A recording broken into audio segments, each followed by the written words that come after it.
Today we are going to learn about gametogenesis. Gametogenesis is a process in which there are two processes, right? One is spermatogenesis and other is oogenesis. Here the formation of gametes takes place.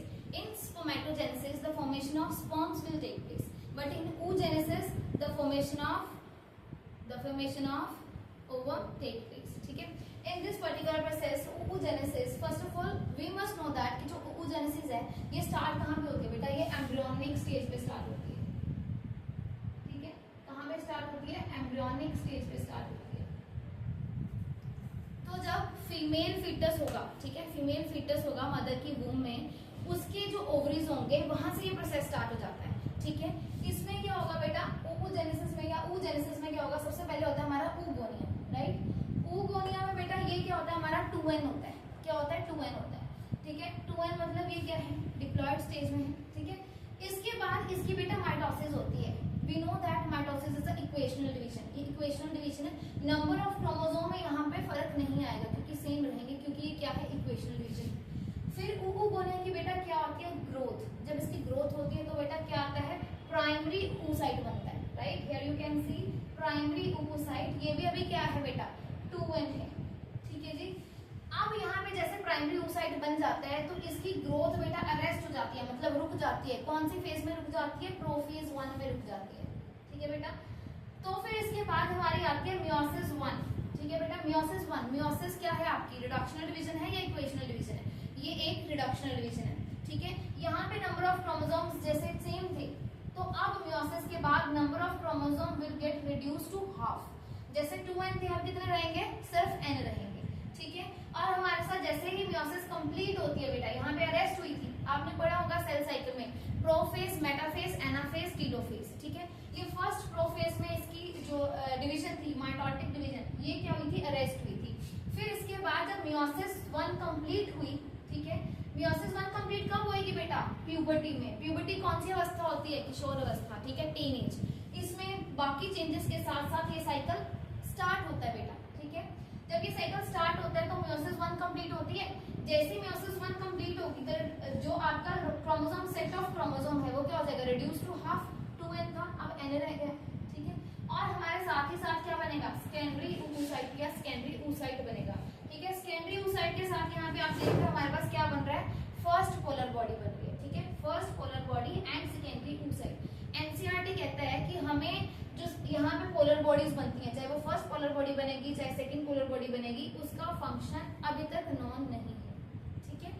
उसके बाद बेटा secondary oocyte हमारा n था. ठीक है. Secondary oocyte भी arrest हो जाता है बेटा. कहाँ पे? मेटाफेज 2. कहते हैं अब हर प्रोसेस थोड़ी चलता रहेगा. यहाँ पे तो चलो कंप्लीट हो गई क्योंकि उसने क्या बनाना था? सेकेंडरी oocyte बनाना था. अब सेकेंडरी oocyte के बाद थोड़ा सा दिमाग है, कहते मैं ही अपनी सारी डिवीजन करता जाऊंगा तो आगे तो प्रोसेस अपने आप हो जाएगा, तो ये अपने प्रोसेस को स्टॉप कर देता है. फिर से अरेस्ट आता है. कहाँ पे अरेस्ट आता है? मेटाफेज 2 में. बेटा मेटाफेज 2 क्यों लिखा है? क्योंकि यहाँ पे मियोसिस 2 स्टार्ट हो चुकी थी.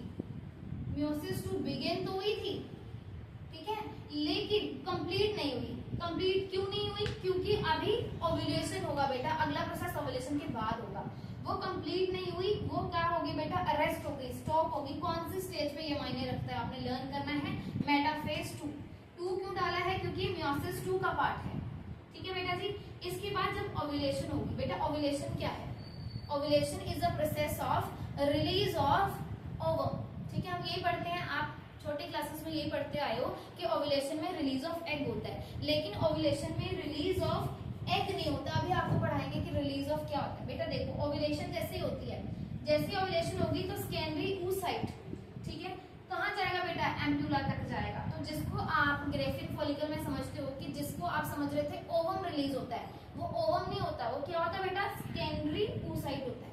क्या होता है? Secondary oocyte. नए जो रिवाइज्ड एनसीईआरटीज हैं उनमें ये जो ओवरी का सेक्शनल डायग्राम है उसमें ओवम की जगह यहाँ पे सेकेंडरी oocyte लिखा बेटा. ठीक है. तो ओवम नहीं होता, क्या होता है? सेकेंडरी oocyte होता है. और वो ओव्यूलेशन के बाद कहाँ तक जाता है? एम्प्यूला तक जाता है. Ampulla region wider part of the fallopian tube होता है. सबसे चौड़ा पार्ट जो है फेलोपियन ट्यूब का एम्प्यूला ही होता है. वहां पे आपका सेकेंडरी oocyte वेट करता है. अब ये खाली तो बैठेगा नहीं, ठीक है, ये वेट करेगा. अब बेटा दो पॉसिबिलिटीज हैं. एक तो पॉसिबिलिटी ये है कि एक पॉसिबिलिटी क्या है कि स्पर्म नहीं आएगा, ठीक है, 2 पॉसिबिलिटीज हैं।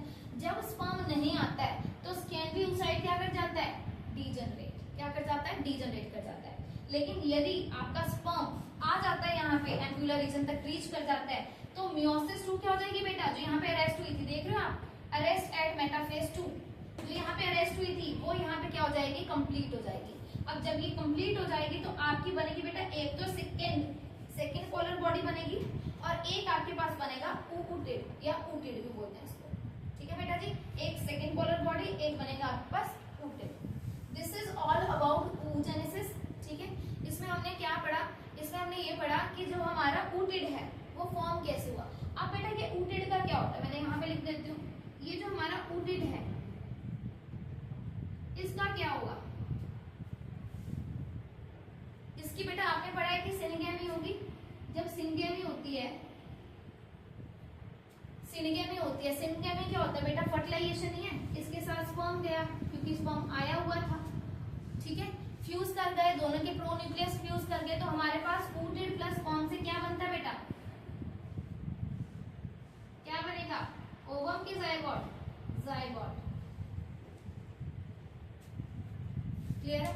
यहाँ पे जो ooted बना था, ठीक है, यहाँ पे जो ooted बना था, ooted प्लस स्पर्म का जब प्रोन्यूक्लियस, दोनों के न्यूक्लियस फ्यूज कर गए, ठीक है, तो क्या हुई, सिनगेमी हुई, फ्यूजन ही है, फ्यूजन सिनगेमी हम क्या बोलते हैं, फ्यूजन ऑफ गैमीट्स, जिसको हम फर्टिलाइजेशन भी बोलते हैं। अब सिनगेमी से आपके पास क्या बन गया बेटा, जायगोट बन गया, ठीक है, जायगोट बन गया। That's all about oogenesis।